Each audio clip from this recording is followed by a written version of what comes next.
বিসমিল্লাহির রহমানির রহিম। প্রিয় দেশবাসী, আসসালামু আলাইকুম। দেশের কোটি কোটি গণতন্ত্রকামী জনগণ এবং বিএনপি তথা জাতীয় ঐক্য ফ্রন্টের সর্বস্তরের নেতা কর্মী সমর্থকদেরকে আমি প্রথমেই আন্তরিক ধন্যবাদ জানাতে চাই। যারা ক্ষমতাসীন অপশক্তির ষড়যন্ত্র, হুমকি ধমকি উপেক্ষা করে গণতন্ত্র পুনরুদ্ধারের স্বার্থে শত প্রতিকূলতার মাঝেও নির্বাচনী কার্যক্রমে অংশগ্রহণ করেছিলেন। নির্বাচনী কার্যক্রমে অংশ নিয়ে পুলিশ এবং আওয়ামী লীগের সন্ত্রাসীদের গুলিতে সারা দেশে অনেকে হতাহত হয়েছেন।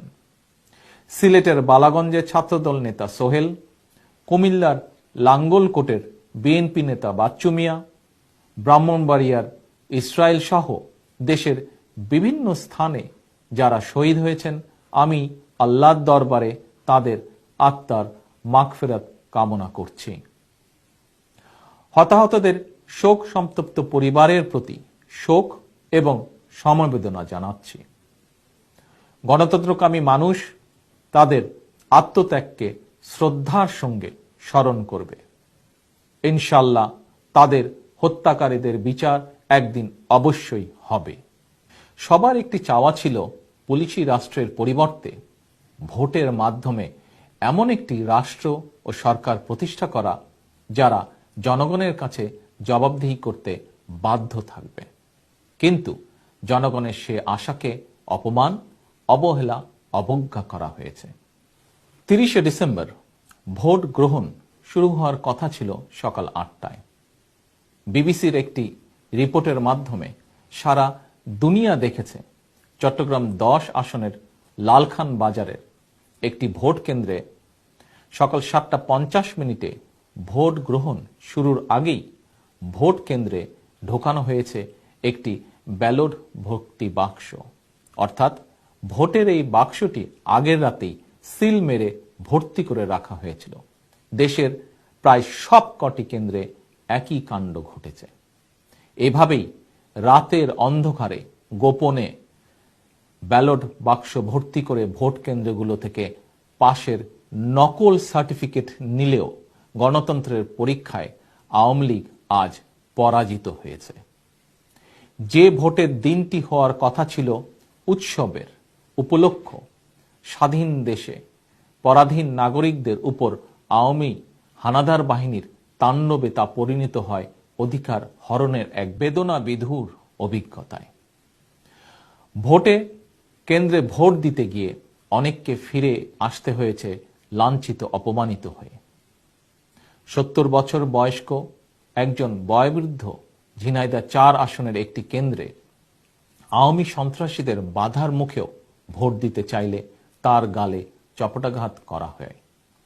আওয়ামী সন্ত্রাসীরা একজন বৃদ্ধের গালে চপটাঘাত যেন বাংলাদেশ নামক রাষ্ট্রের অস্তিত্ব ও মর্যাদার গালে চপটাঘাত। বাংলাদেশের আবহমান কালের সামাজিক রাজনৈতিক মূল্যবোধের প্রতি চপটাঘাত। আরো কিছু মানুষ যারা ভোট কেন্দ্রে ঢোকার সুযোগ পেয়েছেন কিন্তু নৌকায় ভোট দেননি, তারা এখন সারা দেশে আওয়ামী সন্ত্রাসীদের রোষানলে। তাদের বাড়িঘর জ্বালিয়ে দেওয়া হচ্ছে, চলছে বেপরোয়া লুটপাট, গণধর্ষণ করা হয়েছে নারীদের। নৌকায় ভোট না দেওয়ার অভিযোগে নোয়াখালীর সুবর্ণচরে একজন 4 সন্তানের জননীকে তার স্বামী সন্তানের সামনে আওয়ামীর একদল দুর্বৃত্ত যেভাবে অপমানিত করেছে, এই বর্বরতা 71-এর মুক্তিযুদ্ধের সময়কালে পাক হানাদার বাহিনীর বর্বরতাকেও হার মানায়। প্রিয় দেশবাসী, যে কোনোভাবে সরকার গঠন করাই মধ্যেই একটি রাজনৈতিক দলের সাফল্য নির্ভর করে না। সরকার গঠন করা একটি রাজনৈতিক দলের অনেকগুলো সাফল্যের একটি মাত্র। যারা জনপ্রতিনিধি হিসেবে সরকার গঠন করেন তারা জনগণের প্রত্যক্ষ ভোটে নির্বাচিত কিনা, জনগণ তাদের উপরে আস্থাশীল কিনা, জনগণের কাছে তাদের জবাবদিহিতা আছে কিনা, একটি সরকারের গণতান্ত্রিক চরিত্রের জন্য এসব বৈশিষ্ট্যগুলো অত্যন্ত গুরুত্বপূর্ণ বিষয়। জনগণের চোখে ধুলো দিয়ে ভোটের অধিকার কেড়ে নিয়ে যারা গণতন্ত্রকে রক্তাক্ত করেছেন, লজ্জায়, ঘৃণায় তাদের মাথা হেট হয়ে যাওয়ার কথা।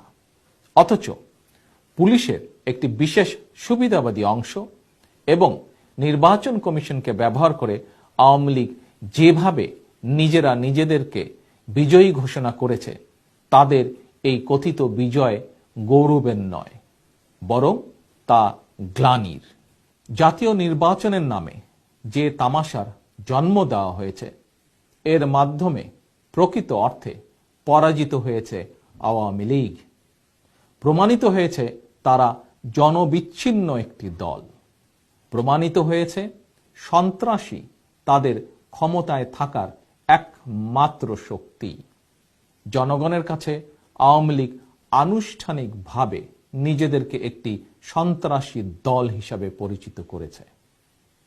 এই প্রহসনের নির্বাচনে বিএনপি তথা জাতীয় ঐক্যফ্রন্টের পরাজয়ের কিছুই নেই।